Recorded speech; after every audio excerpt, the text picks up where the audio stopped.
우리는 훌륭한 국가에서 살고 있는가 흔쾌히 답할 수가 없다.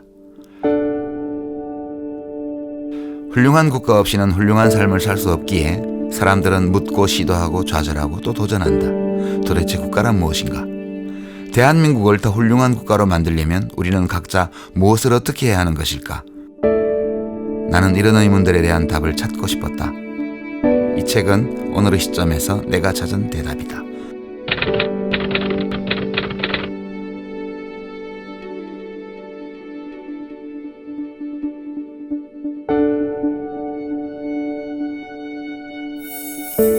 유시민 국가란 무엇인가 개정판 도서출판 돌베개.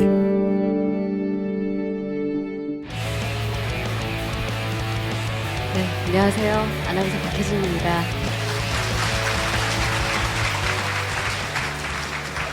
네, 저희 앉아서 진행할게요. 마지막이 대박이었죠.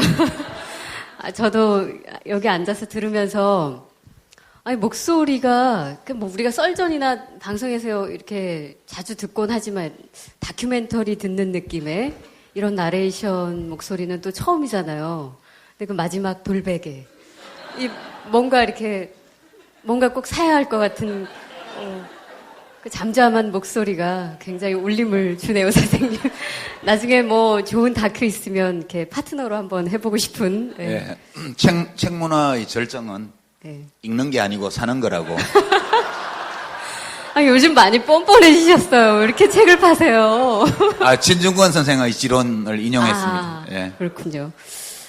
2부 시간은요, 이제 1부의 강연을 들으신 이후에 또 여러분들 마음속에 있는 궁금증들이 상당히 많으실 것 같아요. 그래서 그런 질문들 제가 대신해서 좀 드리기도 하고 또 후반부에는 이 현장에 오신 여러분들께 마이크를 좀 전해드리도록 하겠습니다. 정말 많이 오셨거든요, 오늘. 예, 정말 저 뒤에 끝까지. 예, 정말 저도 역시 반갑고 또 고맙습니다. 오늘 강연 참여 신청 받으면서 또 댓글로 작가님께 드리고 싶은 질문 보내주시라고 했는데 총 1000개가 넘는 댓글이 달렸다고 하거든요. 그래서 저희가 그 가운데 공통적으로 나온 질문 위주로 전해드리도록 하겠습니다. 근데 이제 시작하기 전에 아까 그 국민과 시민의 아주 미묘한 차이에 대해서 말씀해 주셨는데 그 이야기를 한참 듣다 보니까 이 국가란 무엇인가 이 앞에 유시민이 자꾸 계속 시민 어른거리는 거예요. 그래서 이거 정말 순수한 질문으로 선생님의 그 시민 이름은 어디에서 나온 건지. 저희 아버지가 이제 역사 선생님이셨는데 주역 공부를 혼자 하셔가지고 예. 이제 6남매 이름을 다 직접 지으셨어요. 근데 첫 딸을 낳았을 때는 실력이 부족하셔가지고 봄에 낳았으니 시춘이라고 하여라.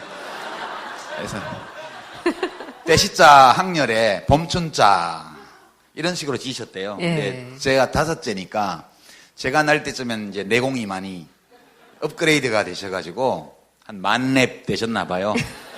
그래서 제 사주에 너무 느리다고 예. 그래서 글자를 찾다가 민첩할 민자를 찾아쳐가지고 그게 또 진주성 예. 임진왜란 때 김시민 장군이라고 우리 민족영웅 중에 한 분 있죠? 그 어른이 때시자에 민첩할 민자예요. 그래서 역사인물도 있고 하니 예. 그렇게 하자 해서. 근데 어릴 때 놀림 많이 받았어요. 그래요? 어떤 놀림이요? 시민, 도민 뭐 이런 거.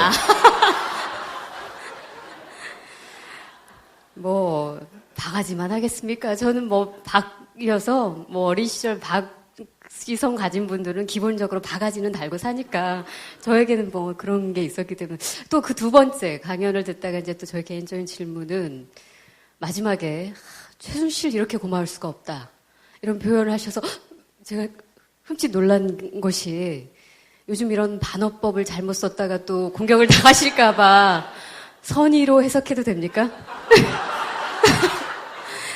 네네. 아니 뭐 정치는 반어법도 조심해야 된다 그런 말을 많이 하지만 지금 뭐 정계에 계신 것은 아니시니까. 암시랑토 아니요? 암시랑도 않습니다. 그래서 그냥 거기에 좀 이어서 제가 드리고 싶은 말씀은 뭐 안희정 지사의 선의 발언 논란뿐만 아니라 그 전에 이제 문재인 전 대표의 혁명 발언, 오늘 이제 그 패러디한 제목으로 또 다르게 표현도 하셨지만 책에도 혁명이냐 개량이냐 이런 주제의 이야기도 담겨 있기에 정치인, 그러니까 지도자 혹은 지도자가 되려 하는 사람의 언어, 화법은 어때야 하는 걸까요? 그건 다 달라야죠. 똑같으면 안 되고요. 저는 우리 언론에 대해서 좀 불만인데요. 왜 특정한 기준을 세워놓고 지도자의 말은 이래야 된다, 이런 기준을 세워놓고 꼭 무슨 옛날 프루크루스테스의 침대라고 그 서양 신화에 그런 게 있잖아요. 침대 딱 만들어 놓고 눕혀가지고 키가 더 작아서 꽉 안 차면 잡아당겨서 죽이고, 키가 너무 커서 넘치면 잘라서 죽이고, 이런 식으로 하는 것은 잘못이라고 보고요. 정말 안희정 기사 말대로 저 사람이 말하려고 했던 게 뭐냐를 봐줘야 된다고 봐요. 그거를 안 보고 특정한 표현이나 이런 걸 거두절미해서 지도자답지 못하고 다 위험하다, 이런 식으로 공격하는 거는 저는 전형적으로 이른바 반지성주의적인 행태고, 이 미디어의 이런 행태가 우리나라 민주주의를 해치는 가장 큰 원인 중에 하나다, 저는 그렇게 생각합니다. 네. 네. 유심 선생님 잘 보면요, 특히 미디어에 대한 비판을 하실 때 눈이 막 날카로워지시면서 아까도 처음 영상 보셨죠. 근데 정말 미디어가 얼마나 중요한지 우리가 지금 몸소 겪고 있기 때문에 그래서 요즘 너무 뉴스가 넘쳐나는데 네.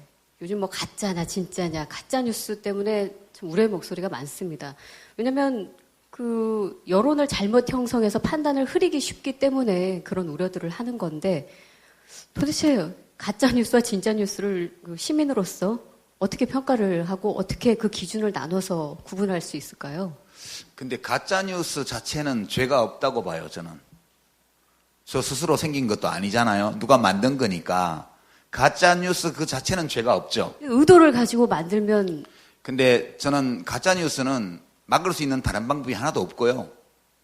이 정보 소비자들이 그 가짜 뉴스와 다른 뉴스를 비교해 보는 걸로 저는 그 해결할 수 있다고 봐요.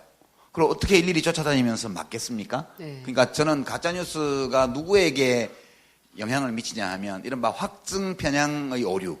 그러니까 내가 믿고 싶은 것만 믿고 싶은 것을 믿게 하는데 도움이 되는 정보는 받아들이고, 그것과 반대되는 것은 배척하는 이 성향이 인간에게 있거든요.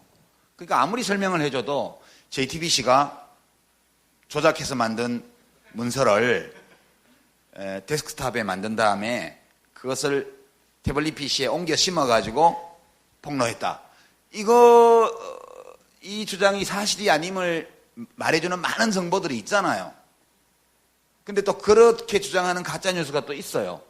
그러면 그 가짜뉴스를 믿는 건 누구 책임이냐 하면 그 가짜뉴스를 만든 사람의 책임이기도 하지만 그걸 믿는 사람의 책임이라고 봐요, 저는. 기본적으로. 왜냐하면 남들이 나쁜 짓을 못하게 할 수는 없잖아요, 내가. 그러나 남들이 하는 옳지 않은 짓을 내가 알아볼 수는 있죠. 내가 할 수 있는 걸 하자고요. 그러니까 저는 가짜뉴스 시민들 스스로가 극복할 수 있다고 봐요. 그걸 못하면 되게 멍청한 거죠. 근데 정말 우려되는 거는 당연히 수용자 입장에서 무분별하게 뉴스를 받아들이는 태도를 지향하고 스스로 뉴스를 좀 비교 분석해서 받아들이는 그런 연습과 교육이 좀 필요하다는데 동의를 하는데, 그 책에도 나오지만 나이가 들수록 본능적으로 사람은 보수화가 된다고 말씀하셨잖아요. 그리고 우리가 실제로 광장에 나가보면 광장과 시청 앞 광장은 너무나 사뭇 다른 분위기이기 때문에 이미 보수화가 진행이 돼 있고 또 더 이상 변화를 요구하지 않는 그 세대들에게 이 구분할 수 있는, 뭐라고 표현해야 될까요? 변화가 올까요? 그게 근데 왜냐하면 수없이 많은 증거와 팩트들이 있는데도 불구하고 그걸 믿지 않으려고 하는 분위기. 그거 잘 안 된다 하더라고요. 예. 요즘 제가 일종의 기시감을 느끼는데요. 집안에 그 태극기 집회 나가는 어르신이 있는 집들이 꽤 있죠. 아무리 며느리가 말리고 아들이 말리고 손주가 말려도 안 듣고 꽁꽁 싸매고 방한복 입고 태극기 하나 챙겨서 나가시잖아요. 그러면 가족들이 걱정이 많아요. 이게 1980년대에 운동권 청년이 하나 있는 집안의 문제하고 비슷해요. 예. 어머, 저 집 할아버지가 태극기 집회 나간대. 뭐 어쩌면 좋아. 그 집 걱정 많겠다. 이런 거요. 그 집 아들이 운동권이래. 아유, 그 엄마 걱정 많겠네. 이런 거잖아요. 외견상 비슷해요. 예. 아무리 얘기를 해도 안 들어요. 어쩔 수 없죠. 예. 어떻게 하겠어요, 그거를? 그냥 우리는 도리를 지키는 것으로 아버님, 할아버지, 그게 아니에요. 이 뉴스도 좀 보세요. 거기까지 하고요. 그래도 안 되면 그 어르신 인생인데 어떻게 하겠어요? 누가 대신 책임져 줄 수가 없잖아요. 그래서 밥이라도 잘 드시고 다니게 용돈 챙겨드리고 예, 그렇게 하는 게 맞겠죠. 예. 네. 왜 너무 당황했어요, 제 표정이? 그냥 다 안고 가야죠. 근데, 거기서 또 들게 되는 질문은요, 그 애국심에 관한 이야기도 책에 나옵니다. 애국심은 과연 순수한 것인가? 라는 질문부터 시작해서, 그러니까 촛불 집회에 나오는 시민들과 이른바 태극기 집회, 친박 보수단체에 나오는 분들, 시민들과, 그 주장하는 바는 비슷합니다. 그러니까 우리나라를 위해서, 걱정되는 마음에 이 자리에 나오게 됐다. 그렇다면 그 애국심의 차이는 어디에 있는가? 아, 똑같아요. 예. 애국심이란, 적어도 애국심은 감정이잖아요. 그러니까 애국심 그 자체는 배타적 감정이에요. 내가 사랑해야 될 나라와 그렇지 않은 나라의 존재가 있어야 돼요. 이 세상에 우리나라뿐이 없다면 그것은 애국심이라는 표현이 아니라 다른 말로 우리가 표현할 거예요. 사랑해서는 안 될 다른 나라가 있고 사랑해야 될 우리나라가 있고, 그래서 애국심은 되게 배타적인 감정이에요. 이 배타성을 갖고 있기 때문에 때로 굉장히 위험한 괴물이 되기도 하죠. 예. 애국의 이름으로 저지르는 범죄가 엄청 많잖아요. 근데 이제 우리 내부로만 보게 되면 태극기 집회에 가는 할아버지들도 애국자예요. 촛불 집회 가는 젊은이들도 애국자예요. 왜냐하면 감정이기 때문에요. 주관적인 거거든요. 이 두 집단의 차이는 뭐냐 하면 어떻게 하는 것이 애국이냐에 대한 판단이 다른 거예요. 근데 그 주관적 감정의 내용을 각자 결정하는 거니까 어느 한쪽은 옳고 어느 한쪽은 아니다라고 말하기는 어렵죠. 그러니까 서로 존중해줘야 마땅한 거죠. 넌 그렇게 하는 게 애국이라고 생각해? 난 생각이 다른데? 난 박근혜를 쫓아내는 게 애국이라고 생각해. 난 박근혜를 지키는 게 애국이라고 생각해. 애국하는 방법의 차이가 있는 거예요. 그러니까 그거는 서로 존중해야 마땅하고요. 그래서 경찰이 서로 존중하도록 차벽으로, 아니 사람 벽으로 이렇게 갈라놓잖아요. 근데 그 폴리스 라인을 깨고 나가서 난투극을 벌이지 않잖아요. 훌륭하다고 봐요, 저는. 우리나라가 이 정도까지 성숙했구나. 그죠? 그 두 집회가 동시에 있어도 저는 무방하다고 보고요. 그것이 매우 정상적인 거라고 봐요. 그 자기가 옳다고 믿는 애국의 방법, 이것을 타인에게 강제하기 위해서 폭력을 행사하는 순간부터 뭐가 잘못되는 거예요. 태극기로 막 때리시잖아요. 태극기. 네. 그러니까 그 옆에 가지 말아야죠. 또는 촛불 집회를 하는 분들이 태극기 촛불을 들면 안 될까? 깃봉에 LED 촛불을 넣어서 작은 태극기를 달고 그렇게 하면 좋을 것 같아요. 네. 그것도 아이디어입니다. 이게 그러니까 지금 그래서 이 태극기, 애국을 상징하는 우리의 국기, 태극기의 가치가 훼손됐다라고 말씀하시는 분들이 너무 많으셔서 이제 조만간 태극기를 달 날이 오잖아요. 3월 1일. 그런데 태극기 달기가 싫어진다. 그러니까 솔직한 표현으로 그런 분들 달면 탄핵 반대. 예, 그렇게 보일까봐. 그럼 이렇게 하면 되겠다. 3.1절 날 태극기 달면서요. 3.1절이라서 그 밑에 대통령 탄핵과는 아무 상관없음. 이렇게 붙이면 되죠. 네, 또 어떤 분은 아이디어 주셨는데 거기 세월호 리본, 노란 리본 같이 이렇게 붙이면 그런 의미 없을 거다. 그러니까 왜 우리가 그걸 지금 걱정을 해야 하는 상황이 왔냐 이거죠. 자, 여러분들 주셨던 질문 이제 좀 본격적으로 대신 여쭤보도록 하겠습니다. 인터파크를 통해서 주신 질문인데요.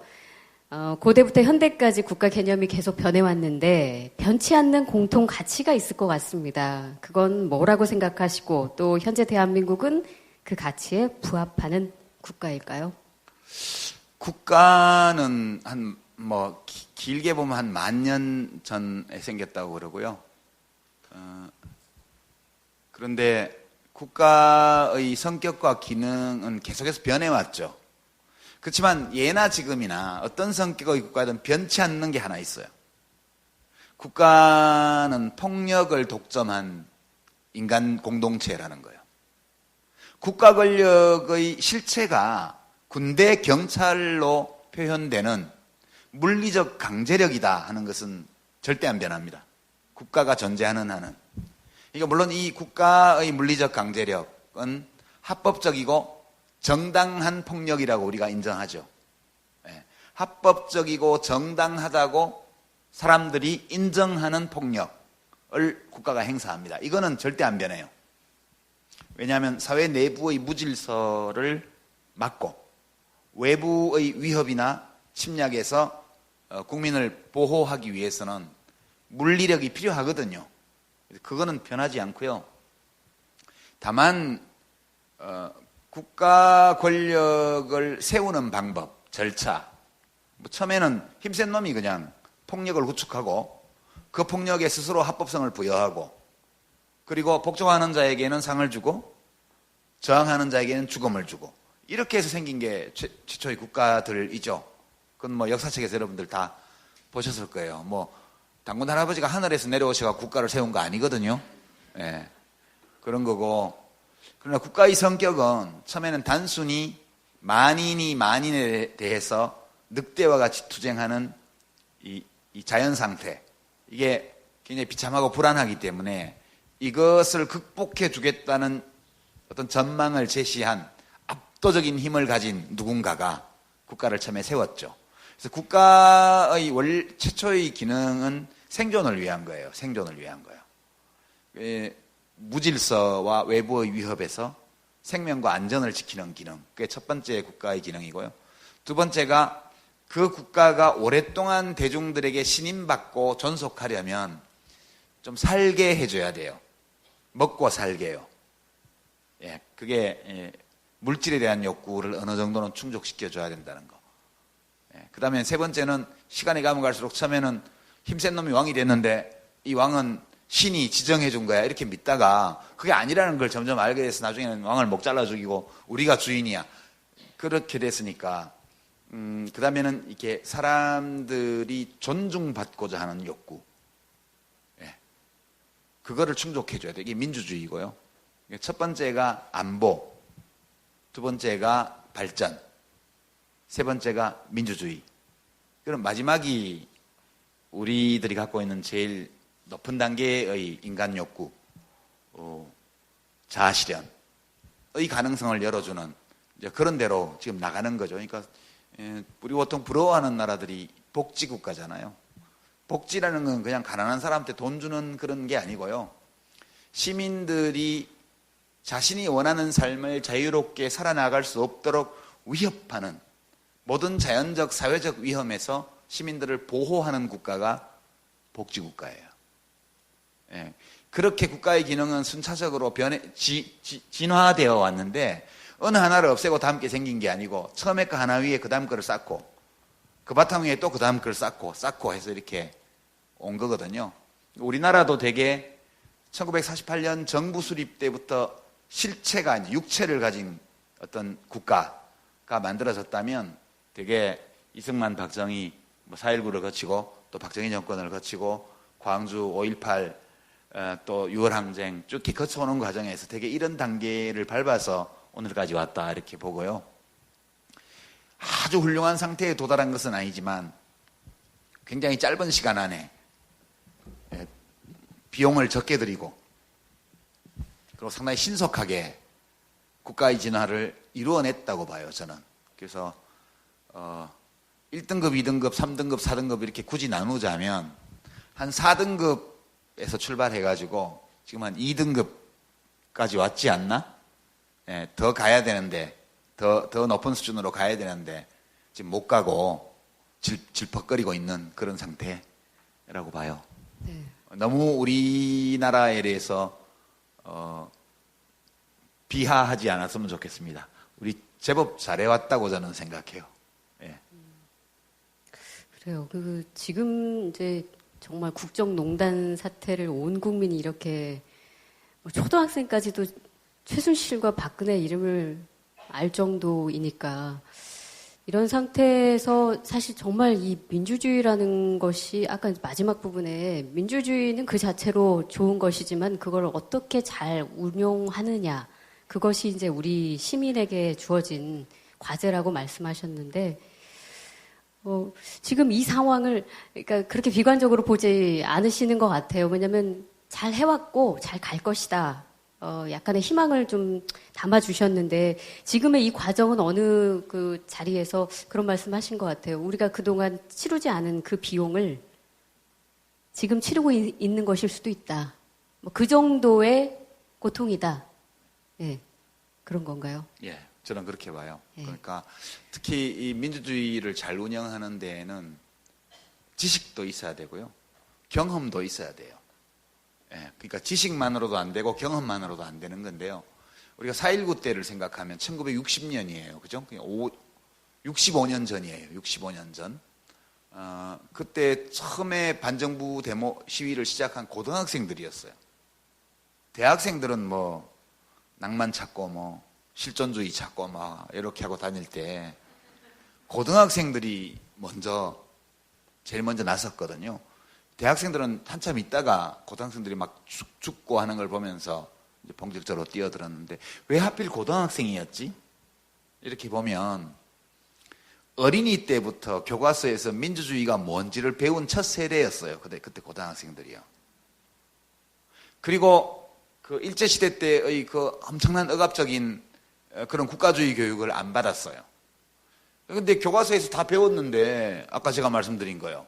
근데 이승만 대통령이 하는 거 보니까 막 선거를 조작하고 막 엉망이잖아요. 선거가 안 되는데 무슨 권력의 제한이 되면 분산이 되면 뭐 하겠어요. 교과서하고 완전 다르니까 비붕단계에서 일어선 거거든요. 그만큼 지식이 중요해요. 이게 뭔지 아는 거예요. 그래서 공부를 해야죠. 공부를 해야 됩니다. 우리들이 각자 공부를 해야 되고 그게 되게 중요하다고 저는 생각하고요. 두 번째는 경험인데요.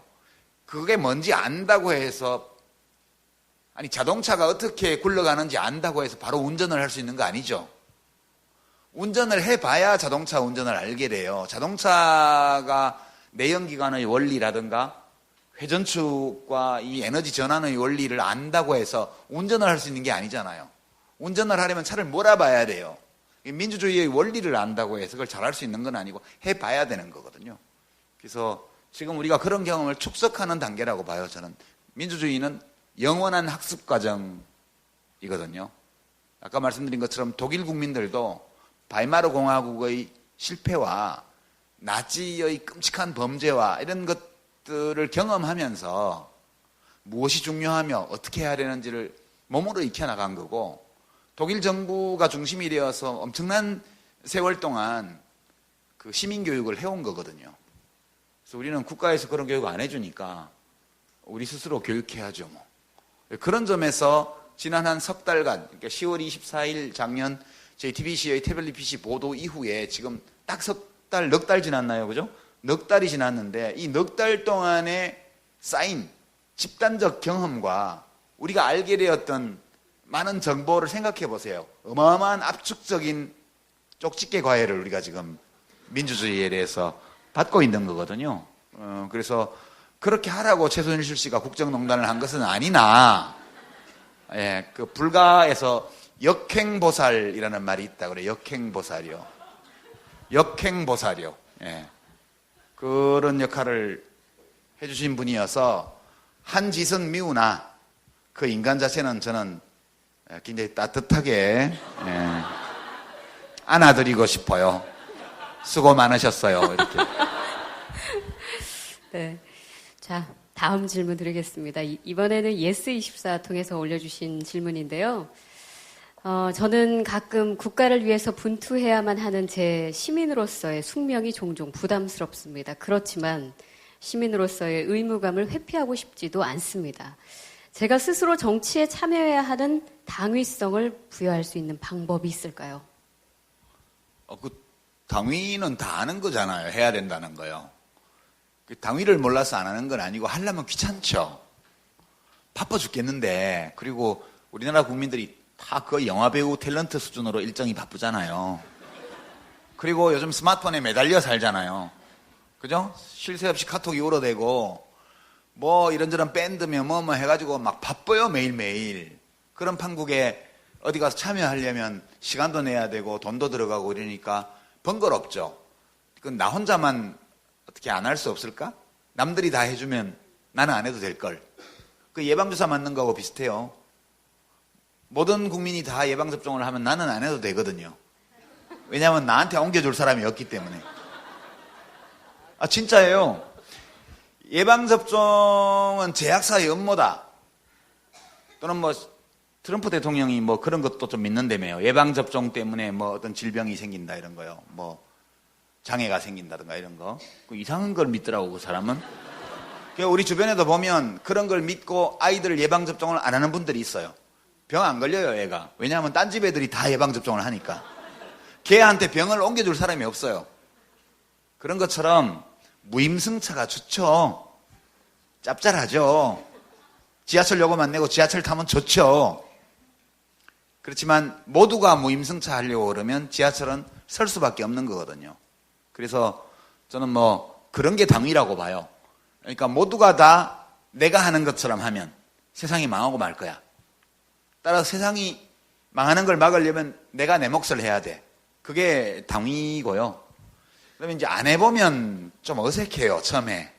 집회에 나가는 거는 것도 처음엔 되게 좀 어색하거든. 몇 번 나가보면 와, 신나서 하지만 처음에는 어색해요. 뭐든지 처음 하면 어색한 거거든. 그 어색함을 무릅쓰고 이렇게 하다 보면 익숙해집니다.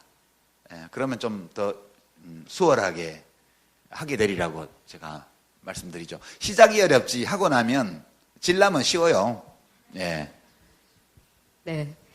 자, 이번 질문은 선생님 개인에게 드리는 질문 같아요. 예스24 역시 통해서 들어왔는데, 선생님은 정치를 떠나셨다고 하지만 여전히 정치에 많은 관심을 갖고 계시고 누구 못지않게 국가에 대해 많은 걱정과 고민을 하고 계시는 걸로 보입니다. 그렇다면 작가 유시민으로 남으시려는 이유 궁금합니다. 그게 정치인하고 작가의 제일 큰 차이가요. 정치적인 활동은 둘 다 할 수 있어요. 그러니까 시민 누구나 정치 활동을 할 수 있거든요. 헌법이 다 권리를 보장해주고 있는 거기 때문에. 그리고 이제 정치를 아주 넓은 의미에서 어떻게 규정하냐 하면 국가의 기능과 그 작동 방식에 영향을 미치려는 활동. 이게 정치예요. 그러니까 그냥 투표를 하는 것도 정치라고요. 인터넷 사이트에 댓글을 다는 것도 정치예요. 이제 우리가 보통 정치인이라고 말하면 이 일을 직업으로 하고 있는 사람을 말하는 거죠.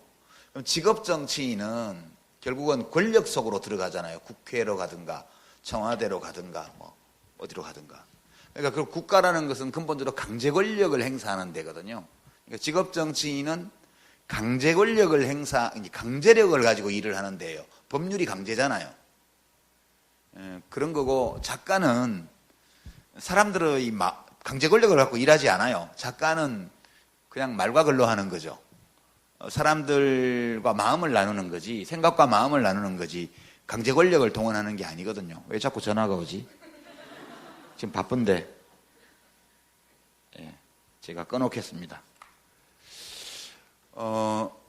이제 제가 그렇게 하는 이유는 직업 정치를 해봤는데, 이게 저가 별로 잘하지도 못했고, 저하고 잘 맞는 것 같지도 않아요. 그리고 20대 때는 이제 소위 운동을 하느라고 한 10년 세월을 보냈는데, 그때도 재미있어서 한 건 아니었거든요. 누군가 해야 되니까 한 거죠. 그리고 정치도 누군가는 해야 되겠다, 그래서 한 건데, 그러니까 학생운동, 민주운동에 10년, 정치에 10년, 이렇게 제 인생에 20년을 쓰고 나니까 좀 억울하더라고요. 왜 이렇게 살아야 돼? 내가 살고 싶은 인생이 있는데. 그래서 한 20년을 했으면 최소한 무임승차는 면한 거 아닌가? 그래서 저한테 좀 더 적합한 삶을 살아보고 싶었어요. 저는 강제 권력을 다루는 일보다 사람들과 생각과 감정을 나누는 일이 더 좋아요. 더 자연스럽고 더 좋고.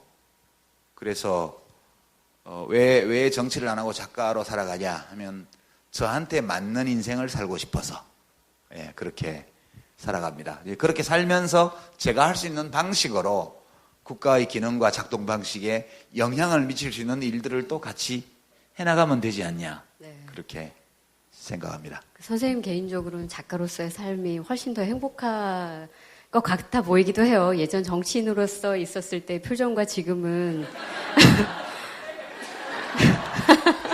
네, 진짜 이렇게 부드러워지셨으니까 훨씬 더 매력적이시지만, 근데 요즘 보면은, 그러니까 업으로서 정치를 하는, 정치인이기를 바라는 시민들의 목소리도 좀 들리는 것 같아서 제가 그 질문을 드렸는데, 그래서 어느 이제 댓글을 좀 보니까, 이제 그렇게 하려면, 뭔가 방법이 있어야 되잖아요. 그래서 사람들이 생각해낸 것이 책을 사주지 말아라. 네, 돈이 없어 봐야 된다. 방송도 못하게 해야 된다. 돌베개는 죄송합니다. 이거 제가 하는 말이 아니고요. 댓글에 우리 시민 여러분들이 그런 말을 써놓으셨더라 하고 제가 전해드리는 거예요. 듣고 보니까 이건 일리가 있잖아요. 근데 오늘 이 자리는 다 이제 국가란 무엇인가 이 책을 함께 우리가 읽고 또 정말 국가에 대해서, 국가의 역할에 대해서, 또 시민의 역할에 대해서 말이 길어졌습니다. 네, 그래서 혹시 그럴 뜻이 있으신지 궁금해서 여쭸던 예. 거예요.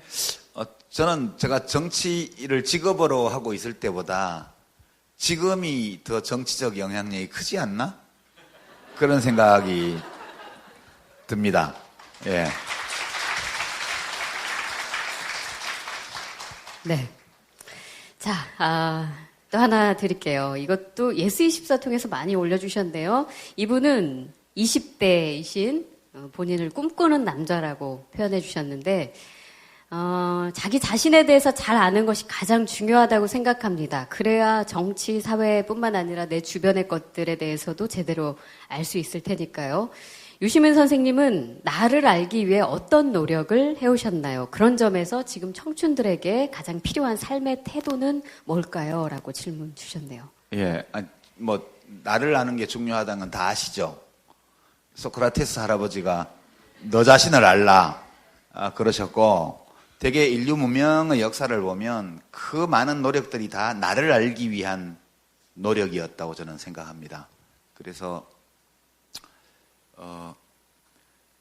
나를 알려면 이제 나를 상대적인 관점에서 봐야 된다고 봐요. 내가 어떤 존재인지를. 나 중심으로 보면 나를 못 보는 것 같아요. 세뮤엘 헌팅턴이라는 분이 쓴 문명의 충돌이라는 유명한 책이 있어요. 1990년대 중반에 나왔는데요. 거기 보면 이제 천동설이라는 패러다임에서 지동설로 바뀐 그런 인식의 변화에 대한 서술이 나오는데, 그게 되게 중요한 문제라고 봅니다, 저는. 그러니까 나를 중심에 놓고 나의 관점에서 나를 보면 나를 알 수 없다고 생각해요. 나에게서 벗어나서, 그러니까 우리가 지구가 어떻게 생겼는지 알게 된 게 우주선을 쏴서 알게 된 거잖아요. 지구는 프로다. 한 번도 지구에서 발을 못 대면, 그러니까 대기권 밖에서 지구를 못 보면 밖에서 지구가 어떻게 보이는지 몰라요. 나를 알 수 없는 거죠. 지구인은 지구를 알지 못해요. 그리고 칼 세이건이라는 유명한 그 과학자가 나사를 설득을 해가지고 뭐 보이전가 뭔가 그 하여튼 무인 우주선 우주를 향해서 쏜 거예요. 그게 태양계를 거의 벗어날 무렵에 카메라를 돌려가지고 지구를 한번 찍어달라고 엄청 설득을 했대요. 그 기술적으로도 좀 어렵고 비용도 들어서 나사에서는 꺼렸대는데 그래서 탁 보이죠 이혼가 뭐 하여튼 거기서 찍은 사진이 그게 창백한 푸른 점이에요. 그러니까 명왕성 근처인가 가서 뒤쪽으로 해서 지구를 보고 사진을 찍어서 그걸 전송했는데 깜깜한 어둠 속에 창백한 푸른 점 보이는 게 지구예요. 지구가 그렇게 보잘것없다는 거예요.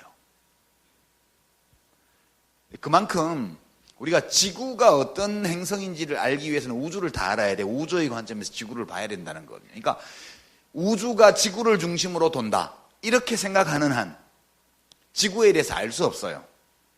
그러니까 나를 중심으로 생각해서는 절대로 자기를 볼 수 없습니다. 그래서 저는 이제 저를 알기 위해서 먼저 인간이 어떤 존재인지에 대해서 공부를 하려고 노력했어요. 그러니까 인간이 어떤 존재를 알려면 생명이 뭔지를 알아야 되고 자연을 알아야 되고 자연을 이해하려다 보면 우주를 알아야 돼요. 그러니까 결국은 호모사피엔스라는 이름이 붙은 한 동물 종의 일원이에요, 우리가. 그래서 이제 우리들 각자는 그 종이 가지고 있는 보편적 특성을 다 가지고 있어요. 우리가 가지고 있는 보편적 특성이 뭔지 알아야 되고요. 그게 우리 본성이거든요. 그 다음에 모든 종의 개체들은 특유의 변이를 가지고 있어요. 변이. 생물학적으로는 변이라고 그러는데요. 어떤 얼룩말은 다리가 좀 짧고 어떤 얼룩말은 스트라이프가 좀 넓고 이런 게 변이예요. 어떤 얼룩말은 귀가 좀 더 커서 잘 듣고. 우리들 각자는 변이를 가지고 있어요. 그게 나의 개성이거든요. 그래서 이런 호모사피엔스 일반의 보편적 본성에다가 내가 개체로서 어떤 변이 또는 개성을 가지고 있는지를 또 알아봐야죠. 그 두 개를 다 파악해야 인간으로서 본성에 맞고 그리고 개인으로서 적성에 맞는 어떤 인생 이런 걸 설계할 수 있다고 봐요. 그래서 나를 알고 싶으면 우리가 보통 철학책 뭐 이런 걸 많이 보는데요. 그런 거 보시지 말고 우주, 자연, 생명 이런 것들에 대해서 좀 공부를 하시면 훨씬 더 나에 대해서 많이 알 수 있을 거다. 저는 그런 방식으로 계속 저를 이해하려고 노력하면서 살고 있습니다. 네. 그 선생님도 선생님에 대해서 이제 아시려고 꾸준히 노력하신다 하니까 이제 뭐 굉장히 우주까지 지금 이야기가 나왔지만 지금까지 발견한 나 유시민은 어떤 사람인 것 같아요? 저요? 네. 저 착한 사람이에요. 뭐 우주 막 얘기 나왔는데 결국 착한 사람 그거 그렇게 단순하게 표현하시기에요? 너무 비겁하신 거 아닌가요? 충분히 착하지 못해서 늘 번민하는 사람이기도 하죠. 네. 자, 뭐라고 제가 이제 답을 드릴 게 그렇다는데 어떻게 하겠습니까? 예, 그러신 것 같아요, 선생님은. 이번 질문도 사실 이제 고민이 많죠. 모든 개인에게. 그러니까 어떤 일을 하거나 무엇을 계획할 때 자기 인생을 추진해 나갈 때 내가 지금 잘 가고 있는 것인가라는 의문이 늘 들잖아요. 물론 확신을 가지고 하는 사람도 있겠지만 어느 순간에는 그런 의심이 들 때가 있습니다. 그럴 때 선생님도 그런 경험이 있으실 것 같은데 그럴 때마다 스스로 점검할 수 있는 기준이 있으시냐고 예스24 통해서 질문 올리셨습니다. 저도 어떤 방법이 있는지는 잘 모르겠는데요. 이제 제가 쓰는 방법은 그냥 저 나름대로 쓰는데 밤에 잠자리에 들기 전에 한번 물어보는 거예요. 나한테 오늘 어땠어? 이렇게 물어보는 거예요. 제 스스로에게. 오늘 하루 어땠어? 괜찮았던 것 같은데? 그러면 잘 가고 있는 거라고 봐요. 아, 오늘 좋았어. 그러면 더 좋은 거예요. 근데 오늘 좀 우울했어. 오늘 좀 하루 종일 좀 찜찜했어. 또는 하루 종일 불편했어. 오늘 하루 좀 허무해. 이러면 어딘가 이상이 있다는 거거든요. 자기 자신이 제일 잘 안다고 생각해요. 또는 제일 잘 느낀다고 봐요, 저는. 그래서 하루하루가 모여서 인생이 되는 거니까요. 우리에게 제일 의미 있는 질문은 오늘 하루 괜찮았어? 라고 자기에게 물어보는 거예요. 제가 정치 그만둘 때 늘 그 생각을 많이 했거든요. 오늘 하루 어땠어? 제가 가장 자주 한 답이 괴로웠어. 고요. 가끔씩 오늘은 그래도 괜찮았어. 이런 날도 가끔씩 있었고요. 전반적으로는 오늘 하루 좀 허무했어. 특히 어떤 날 그러냐 하면 저 전라남도 여수시에 지구당 창당대회 하는데 3분 축사하러 갔다 오는데 하루를 쓴 거예요. 에? 아침에 아침 먹고 출발해가지고 여수시에 가서 점심 먹고 그리고 창당대회 2시에 하는데 축사하고 그리고 공항으로 와서 비행기 기다려서 타고 집에 오니까 저녁밥 먹을 시간이에요.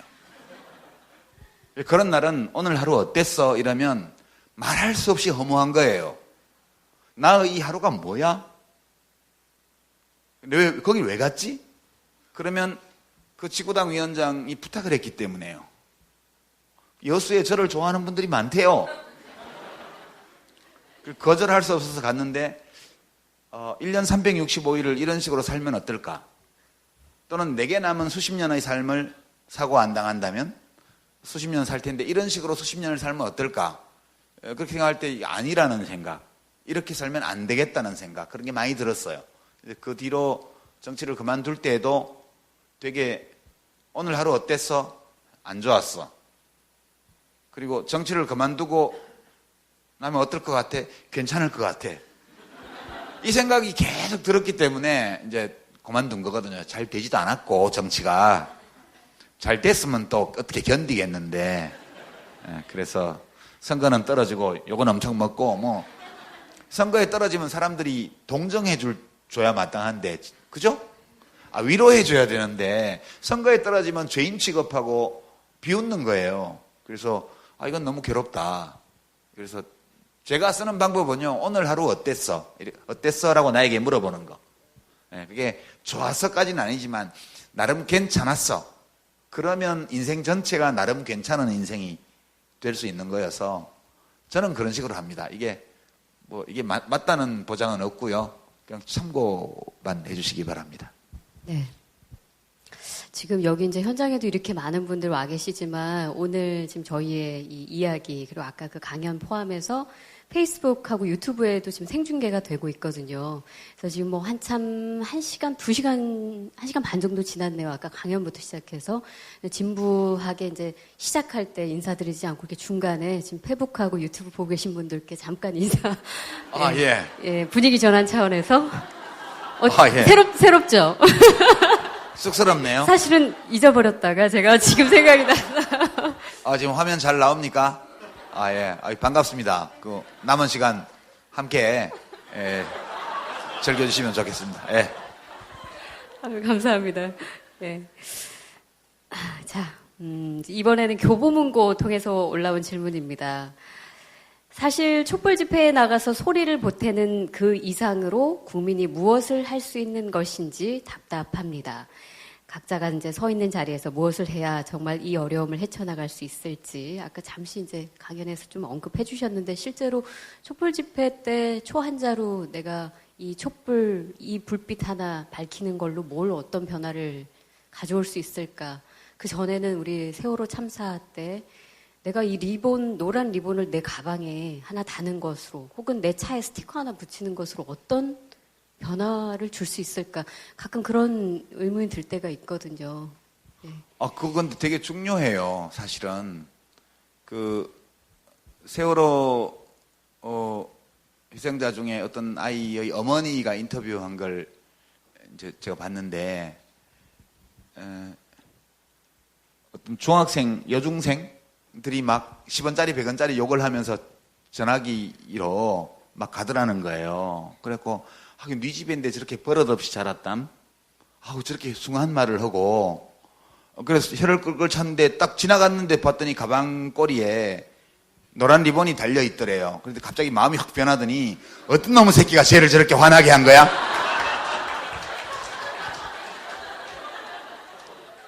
왜 그런 변화가 일어났을까요? 그게 연대감 때문이거든요.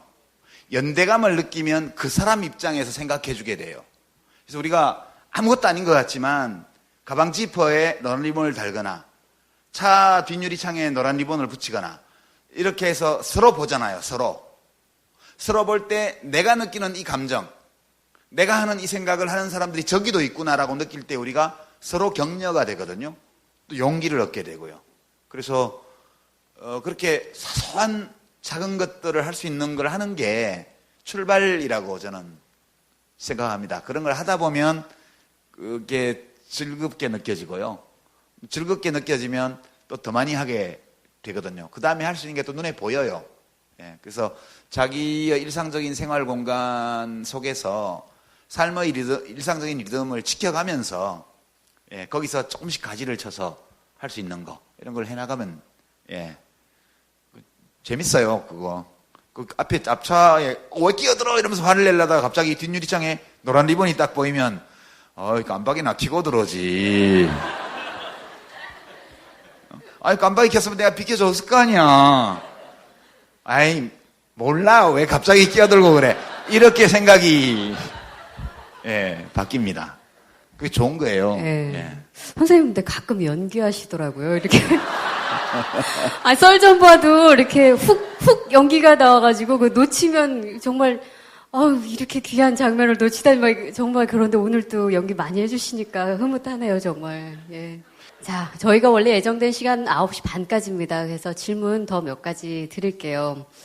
이건 이제 좀, 제가 아직 이제 질문 몇 가지 현장 여러분께 마이크도 좀 드리기 전에 이제 정말 탄핵이 뭐 이제 인용을 확신하셨고 또 만약에 기각이 된다 해도 이제 12월이니까 근데 만약에 인용이 된다 우리 이제 그렇게 믿고 있으니까 조기 대선을 치러야 되는데 이 국가란 무엇인가 이 책에도 그럼 누가 지도자가 되어야 하는가에 대한 이야기가 담겨 있습니다. 근데 그 부분은 저도 참 흥미롭게 봤는데 왜냐하면 우리가 이제 지도자를 뽑아야 하기 때문이죠.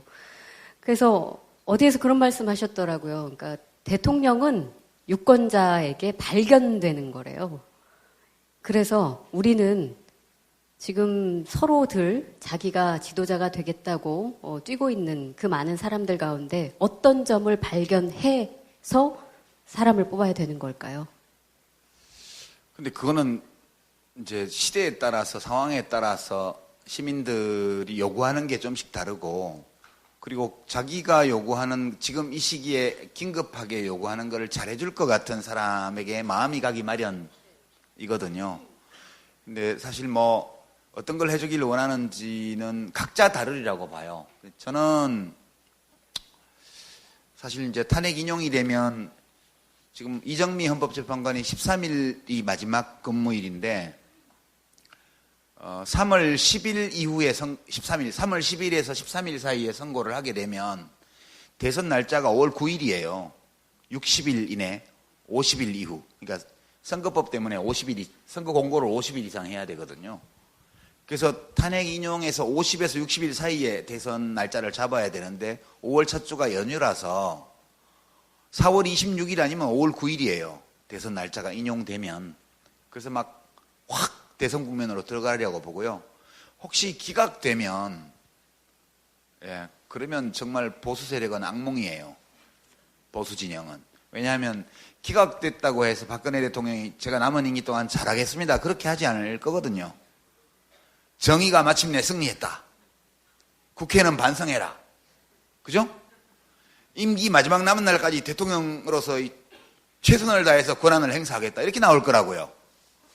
그리고 뭐 국회 가서 시정연설 하겠다 이러면서 막 국회의원 야단치고 정당 야단치고 막 할 거라고요. 신나. 그 상황에서는 대통령 선거를 할 수가 없어요. 지금 뭐 이상한 이름으로 된 당들. 지금 아직 낯설어가지고, 뭐죠? 바른정당하고 자유한국당. 선거를 어떻게 하겠어요? 대통령이 계속 청와대에서 진상 짓을 하고 있으면. 그렇잖아요. 탄핵이 돼버리면 지난 날이니까 우리가 미래를 보고 하자 이렇게 얘기할 수도 있겠지만, 그래서 저는 뭐 인용되나 기각되나 별 걱정은 안 합니다, 사실은.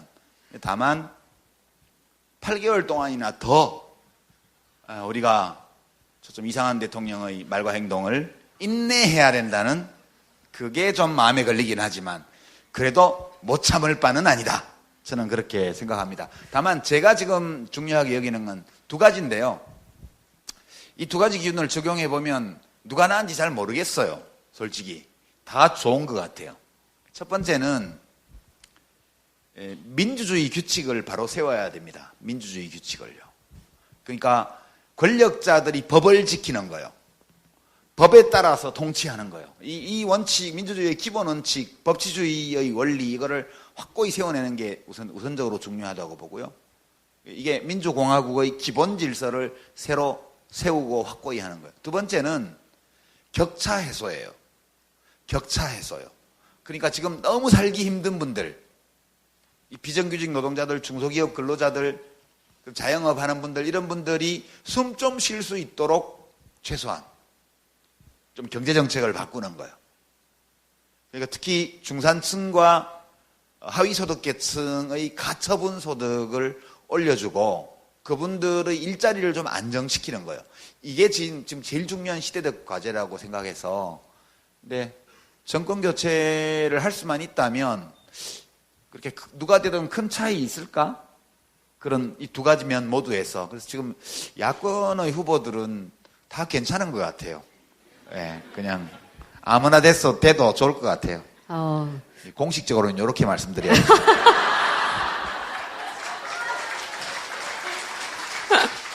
아니, 왜 비공식적으로는 지금 누가 있는 거잖아요. 그거야 누구나 있죠. 다 자기 마음속에 있죠. 네, 끝나고 얘기해 주신 거예요? 아니, 절대 얘기 안 하죠. 아니, 그래서 지금 민주당의 경선룰이 굉장히 합리적이고 공정한 룰로 평가한다, 이런 얘기를 몇 번 하셨더라고요. 근데 최근에 이제 워낙 민주당의 이 경선이 아주 뜨거워질 것으로 예상되면서 이 역선택 우려 얘기들이 꽤 많이 나오더라고요. 그런 건 괜찮을까요? 역선택은 이 사람을 후보로 만들어주면 자기들이 이길 수 있어야 역선택을 하는 거죠. 지금 문재인이 나오나 안희정이 나오나 이재명이 나오나 다 지잖아요. 근데 뭐 누굴 역선택한다는 말이에요? 역선택을 할 수가 없어요. 역선택은 ABC, 혹시 민주당에 후보 한 명 더 있어요. 최성 후보라고. 고양시장님. 지지율 0.1%. 책 광고는 제일 많이 하는 분이에요. 나는 왜 대통령이 되려고 하는가, 이런 책을. 오늘 광고 많이 해줘요. 최성 시장도 아마 제가 보기엔 여론조사에 넣으면 이길 것 같아요. 그 판국에 뭘 누구를 선택해서 역선택을 해요. 저는 그거는 역선택론이 성립할 수 있는 근거가 없다, 그렇게 생각합니다. 차제에 그분들이 민주당 경선에 좀 참여하셔가지고요, 이 정당이 원래 지지하던 정당보다 좀 낫구나, 그런 거를 느끼는 기회가 되셨으면 좋겠습니다. 네. 박사모 분들 오시면 환영해야죠. 네. 자, 이제 현장에 오신 분들께 마이크 드리겠습니다. 자, 혹시 질문 있으신 분? 인천에서 온 40대 남자고요. 제가 촛불 집회 나가가지고 우리 아버지한테 이렇게 욕먹어본 적은 없어요. 사실 우리 아버지가 그 연배에서는 굉장히 이 좌쪽에 계신 분인데 촛불 집회 나갔다가 굉장히 욕을 먹었어요. 근데 굳이 그 세대 간의 갈등이라는 거창한 화두를 꺼내지 않더라도 우리 가정의 평화나 이런 안녕을 위해서 좀 무책임하지 않고 그냥 우아하고 세련되게 답변을 좀 현답을 부탁드립니다.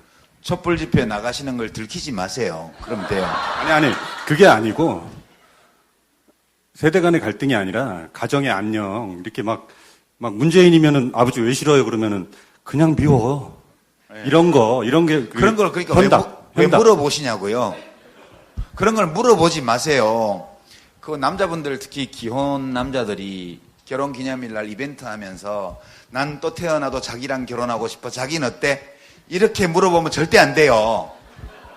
왜냐하면 당신도 괜찮지만 이 생에서는 당신도 괜찮지만 다시 한번 태어난다면 나도 별거대 도매니저 같은 사람하고 한번 살아보고 싶단 말이야. 이런 게 있을 수 있잖아요. 그런 것처럼 우리가 가족 간에 묻지 말아야 될 것들도 있어요. 그러니까 대선 때 누구 하실래요? 이런 거 안 물어보는 게 좋아요. 그거를 굳이 물어볼 이유가 없잖아요. 그게 평화를 지키는 길이라고 저는 생각합니다. 너무 그렇게 하면 이제 우리 아들이 나한테 특정 후보를 찍으라고 강요하는 것 같다. 그런 느낌이 들게 되면 오히려 더 정서적으로 일부러라도 난 싫어 이렇게 할 수 있는 거거든요. 그 대신 맛있는 걸 많이 사드리고 평소에 이렇게 인기를 따다 보면 우리 아들은 누구를 지지하지 이렇게 보고 지난번에 갈비도 맛있는 것도 사주고 내 평소에 나한테 잘하는 아들인데 우리 아들 하자는 대로 해줘야겠다 이럴 수도 있잖아요. 논쟁해서 해결될 문제는 아닌 것 같아요. 괜히 부자지간에 사이만 나빠지죠. 그래서 그거는 여유를 가지고 우리 아버지가 뭐 보수당 후보를 찍어주셔도 정권교체는 된다 이런 여유를 가지시고 하셔도 될 것 같아요. 대답이 되었기를 바랍니다. 감사합니다. 네, 안녕하세요. 저는 오늘 중학생 아들이랑 같이 함께 왔는데요. 그런 언론에 대해는 저희의 자세는 어떻게 해야 되는지, 저희가 언론을 바꿀 수 있는 방법은 없는 건지 그런 게 너무나 궁금합니다.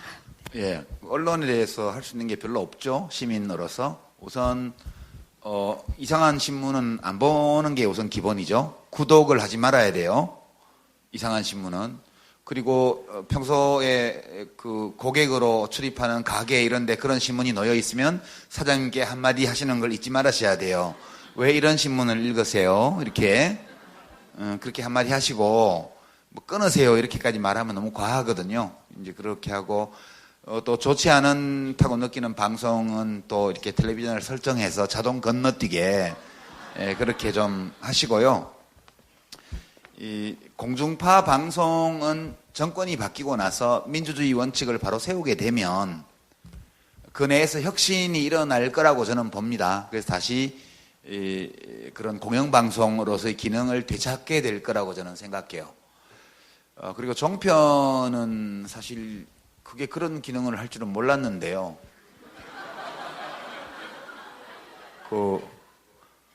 박근혜 대통령이 야당 대표 시절에 이명박 대통령이 추진했던 미디어법 개정, 그것을 한나라당이 다 해줬잖아요. 이명박 각하께서 이렇게 될 걸 예측하시고 후임자를 애먹이려고 종편을 만드셨나? 뭐 24시간 정치 뉴스를 해대니까. 그러고 막 빨간 자막으로 크게 걸쳐놓고 막 앵커들이 막 소리 지르고 이러니까 할아버지 할머니들 잘 들리잖아요. 그게 JTBC는 잘 안 들린다고요. 앵커 브리핑 이런 거 잘 안 들려요. 그러고 끝날 때 뭐 그 엔딩 뮤직 나올 때 보면 막 팝송 이런 거 나오니까 머리 아파요. TV조선이나 채널A, MBN 이런 데는 막 소리 뻑뻑 지르면서 하잖아요. 그거 많이 보신다고요. 근데 그런 데서 뭐 경쟁적으로 박근혜 대통령의 국정농단에 대해서 하니까 그래서 지지율이 5% 나온 거거든요. 앞으로 어떻게 되지? 앞으로 어떻게 될지는 모르겠지만 저는 방송 광고 시장을 좀 더 시장주의적으로 개편해야 된다고 봐요. 그러면 광고 수입이 지금 시청률 기준으로 보면 JTBC가 평균 시청률 기준으로 보면 채널A하고 TV조선의 2.5배의 광고 수입을 받아야 돼요. 근데 지금 룰이 이상해가지고 그렇게 차이 안 나거든요. 그래서 강제적으로 언론사를 퇴출시킨다 그러면 또 좌빨이다, 사회주의다, 독재다 이렇게 얘기를 하니까 시장 원리로 어떻게 좀 퇴출시킬 수 없을까?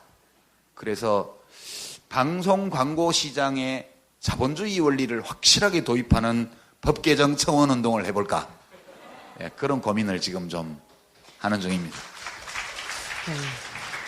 네, 지금 되게 중요한 질문을 해주셨던 것 같아요. 사실 저도 저의 친정이 지금 망가져가는 모습을 몇 해째 봐야만 해서 굉장히 마음이 아픈데, 근데 그게 또 시장 원리로만 또 맡겨둘 수 없다는 생각이 또 드는 이유는, 왜냐면 뭐 방송법 개정 이야기를 많이 하는데 그 지배 구조를 바꾸지 않는 이상 이 공정 언론을 회복하기는 너무 어렵다는 것을 저희도 막 땅바닥에 앉아서 시위도 해보고 목소리도 높여보고 플래카드도 또 붙여보고 막 그래서 정말 너무 요원한 일 같아서 솔직히 많이 답답하거든요. 그러니까 자본주의적으로 망하게 할 수 있는 거죠.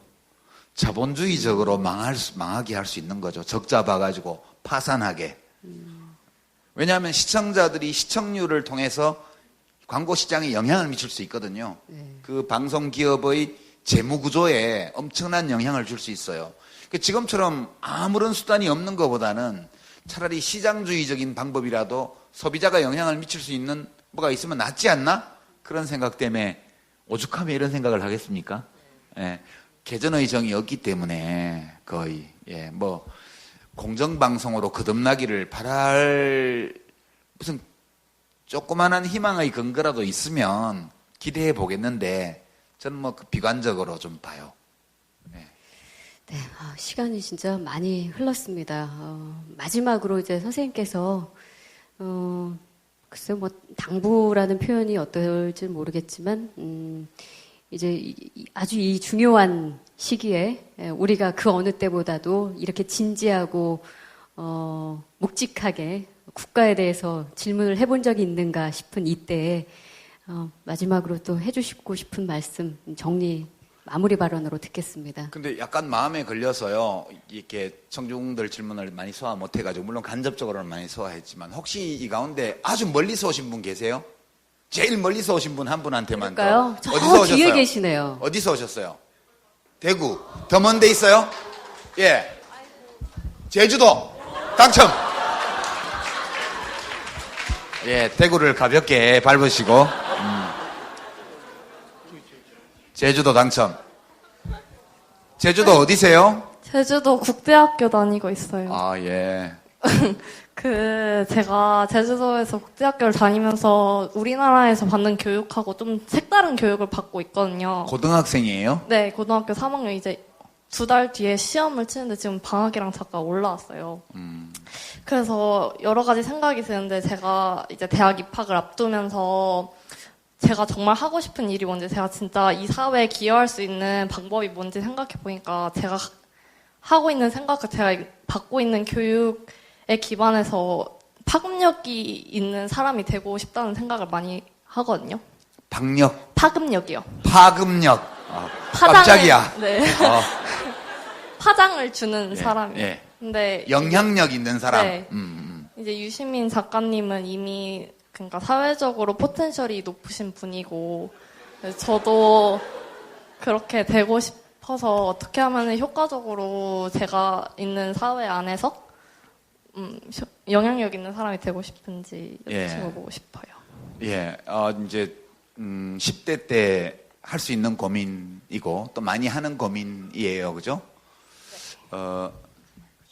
저희가 대학 다닐 때 그때는 이제 처음에 박정희 대통령 시절이었는데 이제 어른들이 그렇게 말씀하시더라고요. 보니까 이것들이 공부는 안 하고 맨날 데모 역적 모의나 하고 다니고 그러니까 그렇게 해봐야 안 되니까 좀 이렇게 높은 자리 영향력 있는 위치에 가서 그때 하면 되지 않냐, 지금 열심히 공부하고 그렇게 말씀을 하셨어요. 실제로는 지금 헌법재판관들이 제 연배가 많거든요. 이정미 재판관은 저보다 한 2살 젊은 것 같더라고요. 지금 보니까. 그러니까 저하고 비슷한 연배의 그때 법과대학을 다녔던 사람들이 사법시험하고 법관이 되어서 지금 헌법재판관, 뭐 대법관 이렇게 막 가 있어요.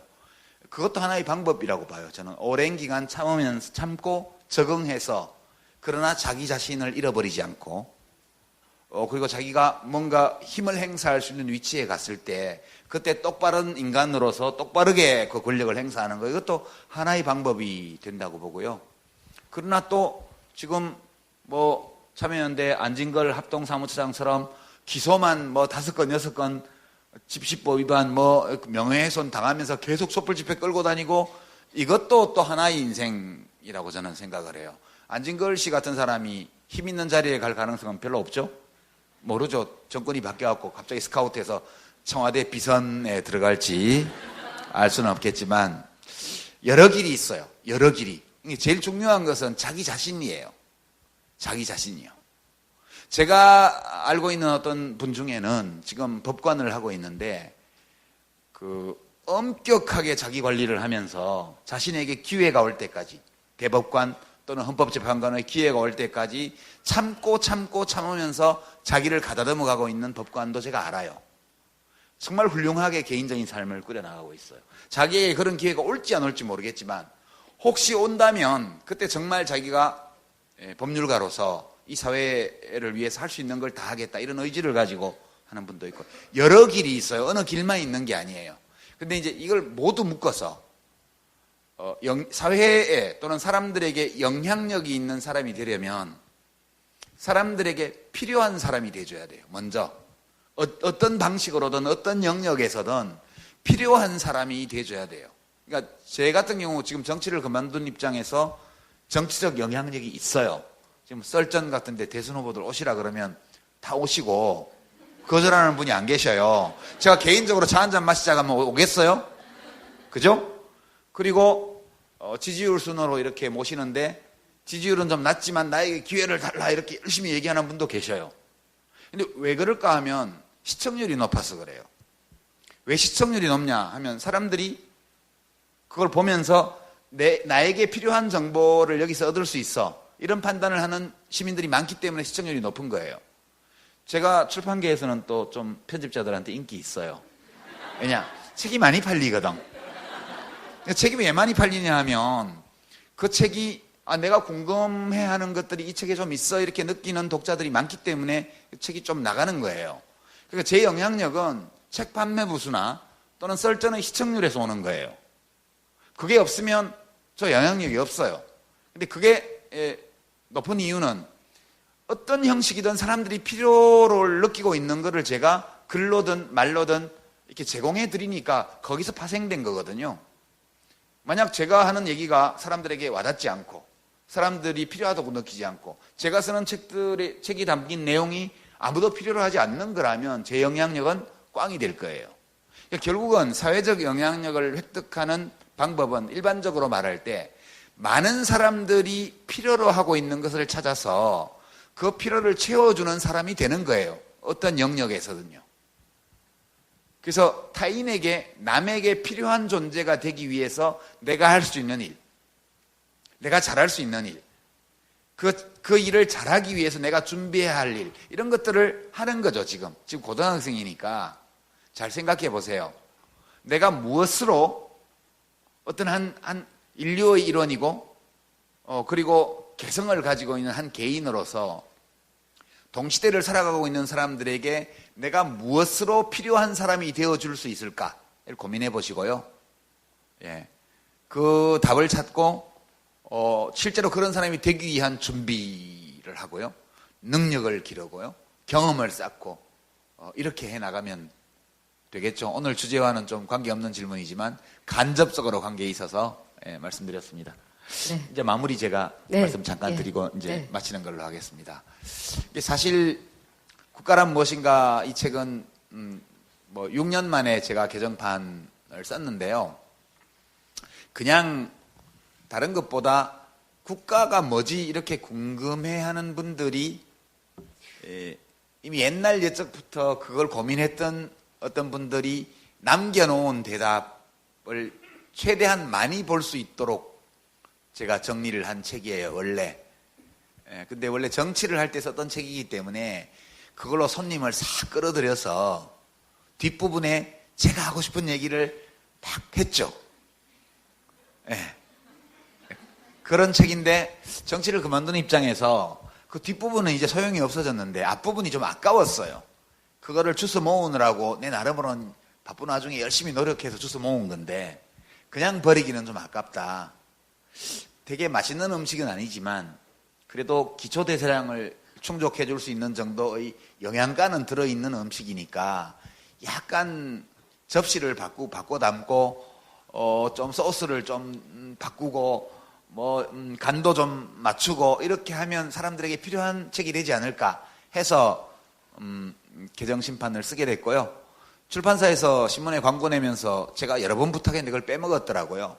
당구장 표시하고 초판본을 읽으신 분들은 구입하실 필요가 전혀 없음을 알려드립니다. 이거를 반드시 넣으라고 했는데 광고에 뺐어요. 제가 서문에도 써놨는데 우리 이제 이 방송 통해서 인터넷 통해서 보시는 분들 중에 초판본 이미 가지고 계신 분들, 이런 분들은 절대 사지 마세요. 제가 이렇게 말씀드리니까 사고 나서 욕하지 마세요. 저는 제 도리를 다 했거든요. 양심적이시죠, 그래도. 이게 신메뉴가 아니고 구메뉴를 약간 손본 거라고요. 새로운 메뉴가 아니에요. 그러니까 그 점 마지막으로 말씀드리고 싶고요. 국가에 대한 고민, 생각, 토론 이런 것들이 이 시기에만 필요한 건 아니죠. 우리가 늘 어느 나라에서 태어났냐가 우리 인생의 최소한 반을 결정해요. 여러분들 북한에 태어났다고 가정해 보세요. 밤낮으로 어버이 수령님 외쳐야 살아남을 수 있어요. 그렇잖아요.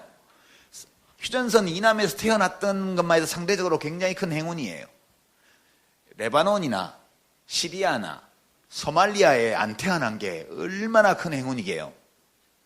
그래서 우리가 몸담고 살아가는, 내가 선택한 것은 아니지만 출생이라는 운명 때문에 얽히게 된 이 국민국가를 정말 인간의 본성에 맞는 훌륭한 국가로 만들어 나가는 것이 내 삶에서, 우리들 각자의 삶에서 되게 중요하다. 그런 말씀 다시 한번 드리고 싶고요. 능력이 큰 사람은 크게, 능력이 작은 사람은 작게, 돈 많은 사람은 돈으로요, 지식 있는 사람은 지식으로요, 마음밖에 없는 사람은 마음으로요. 무엇이든 자기가 가지고 있는 어떤 귀한 것을, 우리가 살고 있는 이 국민국가 대한민국을 더 훌륭한 나라로 만드는 일에 넣을 수 있다고 저는 봐요. 여유가 많은 분은 많이 넣으시고요, 살기에 여유가 부족한 분은 작게 넣으셔도 돼요. 중요한 것은 내가 내 삶을 지켜나가면서 할 수 있는 만큼 내가 한다. 그런 자부심을 갖는 것이 이 민주공화국의 시민으로서 되게 중요하고 귀한 것이다. 그 말씀 드리면서 남들이 얼마나 많이 하고 있는지와 비교하시지 말고요. 많이 하는 사람 보시면 저 사람은 많이 할 수 있는 형편이 되나 보다. 그리고 나는 내 형편을 생각할 때 이런 방식으로 요만큼 할래. 많이 하고 적게 하고가 중요한 게 아니고요. 우리들 각자가 자기의 최선을 다해서 하는 게 귀한 거라고 저는 생각하면서, 저는 글 쓰고 글과 말을 다루는 사람으로서요, 그런 방법을 통해서 우리 대한민국이 좀 더 나은 국가가 될 수 있도록 노력하고요. 여러분들도 다 여러분 각자의 방식으로 다양한 공간에서 우리 대한민국이 대통령부터 시작해서 평범한 서민에 이르기까지 다 서로를 존중하고 존중받고, 그리고 모든 일을 다 이룰 수는 없겠으나 노력한 만큼 무언가를 이루어가는 그런 나라가 될 수 있도록 힘을 모아 나갔으면 합니다. 이런 교장 선생님 훈화 같은 말로 마치도록 하겠습니다. 네, 감사합니다.